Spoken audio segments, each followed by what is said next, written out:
Hi, and welcome to another episode of Hot Takes with me, the Silver Fox.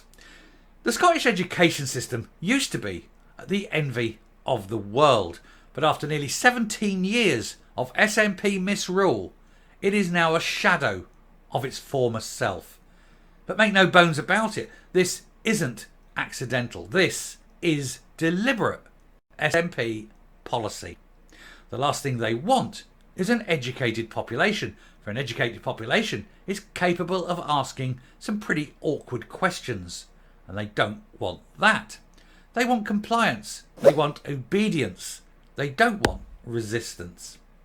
We're going to take a look at this article and it's showing this the downgrading and degrading of education in Scotland and how there is an absolute lack of new secondary school teachers because nobody wants to work in Scottish schools. They've become places which are toxic to teachers. And again, this is also part of the plan. If they can keep the children stupid, which they have done now for nearly a generation, they can keep them stupid forever, and then nobody will ever question what's happening to them. Here goes. So, SNP government accused of degrading teaching in Scotland amid a huge lack of new secondary school teachers. They've made the schools toxic. They've made the rise of physicality in schools a thing. Nobody's questioning it. You're not, making it harder to get rid of children out of these schools. So you're going to get some kid could hit a teacher, and the school more or less is impossible for the school to throw the kid out. So why would the teacher stay?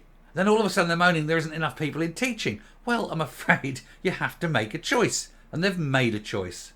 But this actually suits the SNP. Because if there's inadequate teaching, it means nobody's learning. And you're keeping the attainment and education level low. And of course, that is the whole point. Now, of course, it's also a point that all these politicians send their kids to private schools where they will get an education. It's only the poor that will end up with no education as deliberate SNP policy. Scottish Government Education Secretary Jenny Gilruth was slated after it was revealed that ministers are missing their secondary school teacher recruitment targets in another fail for Humza Yousaf's administration. Another one in the long line of fails. But again, don't be thinking that this is accidental. This is all, contrived policy. They want to keep it there. Keep them poor. Keep them stupid. The SNP government has been blasted after it was revealed that the number of new secondary school teachers plummeted amid a schools crisis in Scotland. A lack of support for student teachers was blamed for another missed target by Humza Yousaf's administration. He must be used to this by now. Every day there's another fail. There's a fail on this, a fail on that. He is Mr. Fail, isn't he? Almost 40% of school teacher training places went unfilled last year as young people shunned careers in education because it's too much hassle. You've got too much to do. They expect you to work far longer hours than 37 and a half because you've got all the marking and things. They don't give you provision to do that in your work time. Your wages aren't particularly great for the education level you get. You have the risk of physicality every day, and it's a very, used to be a rewarding career. It's a very unrewarding career nowadays. Recently published minutes from the Strategic Board for Teacher Education reveal a downward trend in secondary ITE, which is initial teacher education, with the 2022 intake amount to just 61% of the target. Now that goes forward, and that means for years to come they're always going to have a shortage of teachers. And of course, when you have that, you're going to have stress in the job. And stress at the top end means teachers take early retirement or just give it up and go and find another job because they can't be taking it anymore. It's a very weird position to be in, isn't it? Make it hard for teachers and then watch as they leave and then complain that there's not enough teachers. It's not stupid though. It isn't stupid, it's deliberate. Anyway, in terms of specific subjects, and I'm going to say, I guarantee maths is the worst one, isn't it?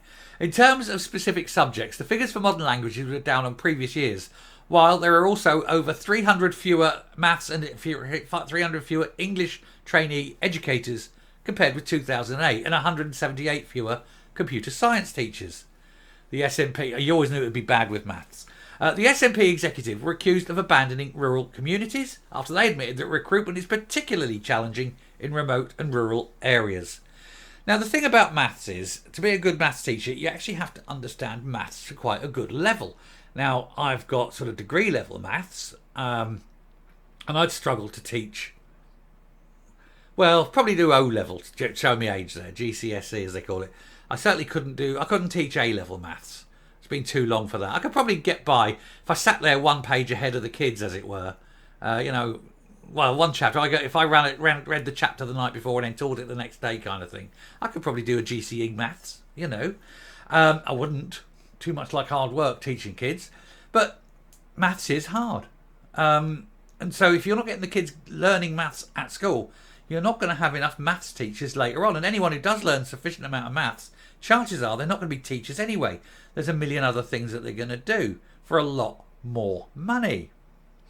Anyway, members of the Scottish Government's Education Workforce Unit pointed out that teacher mobility is limited due to transport and housing issues in rural locations. And I've been saying this all along. People don't realise one of the biggest problems you've got in Scotland is transport. And I say transport issues are massive. You need more trains, more buses, more roads. You need to make transport easier, not harder. Shut the Greens up. Tell the Greens to shut their cake holes and sod off and build more roads. A teacher can travel by car much easier to get to a remote school than they can by train or bus. So why would they take a job that requires them to get a bus at 5:30, to get to the station for 6:10, to get the train that takes 20 minutes to get them into, whatever. And they're having to be at school for 7 o'clock in the morning because it's the only transport option they've got. Duh. It's moronic. Anyway, the Scottish Tories and Scottish Lib Dems pointed out that the teacher profession was in crisis in Scotland amid delayed education reforms, plummeting morale, and an escalating classroom physicality. Doesn't like that V word on YouTube. And we've been mentioning this before. Liam Kerr, Scottish Conservatives' Shadow Education Secretary, said, "The huge shortfall in teacher training applicants is sobering proof that after 16 years of SNP government, young people are being turned off a career in this essential profession." Now, if you want to get teachers back in, first of all, especially in remote places, but generally, pay more. There you go. That's a good one. Pay more. Make it an industry standard payment. That's number one. Secondly, give the schools the power that they can, throw out a child forever, permanently exclude the child, whatever they call it these days. Different terminologies these days. The moment that child raises their hand, any physicality, you're done. You're done. Bang. That's it. Game over. There is no second chance. There is no just a warning.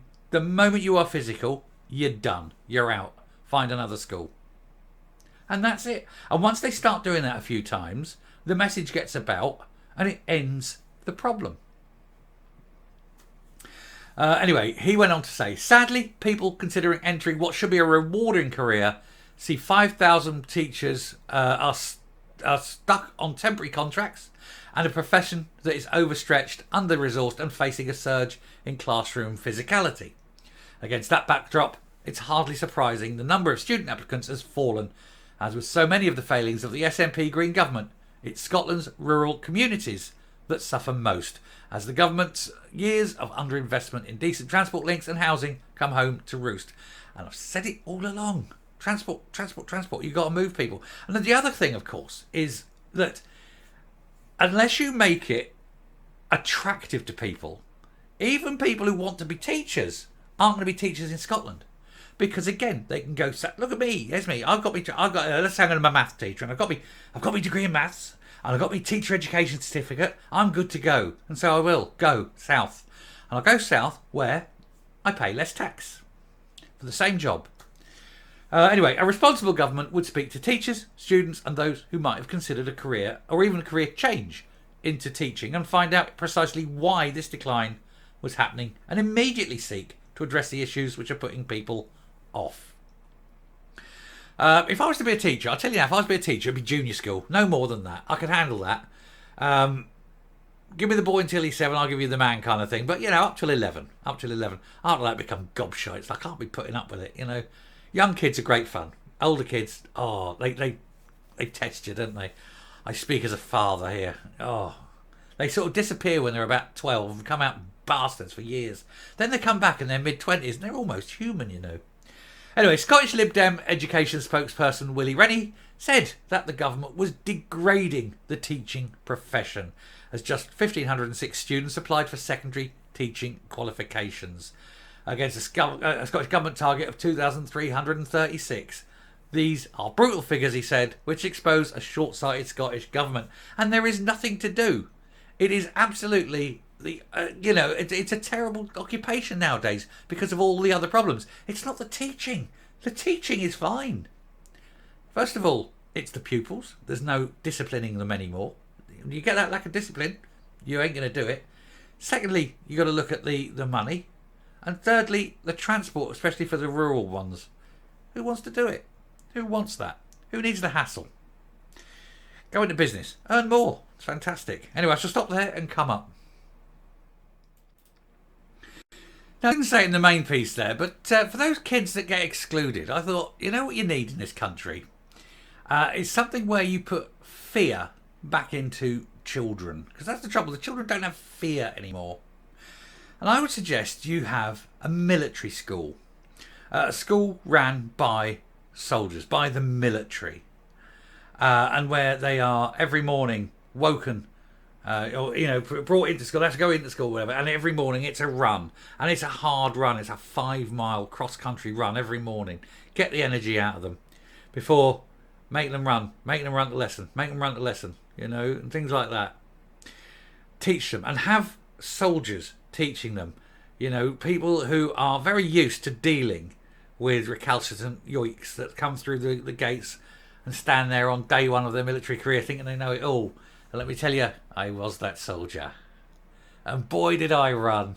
And at the end of it, you turn out to be a half-decent human being. It's one of those things. And I think a good sort of military school for some of these kids, and it might instill discipline and stop them, potentially going down a terrible life by being excluded from school at the start. So let's have a few military schools. Now, I know that some people watching this will probably think it's a terrible idea, and some will think it's a great idea. Let me know what you think in the comments. Anyway, I shall stop there. Thank you very much for watching. Hope this has been educational. Do please hit the subscribe button, ring the bell, leave a like, leave a comment, please share the video.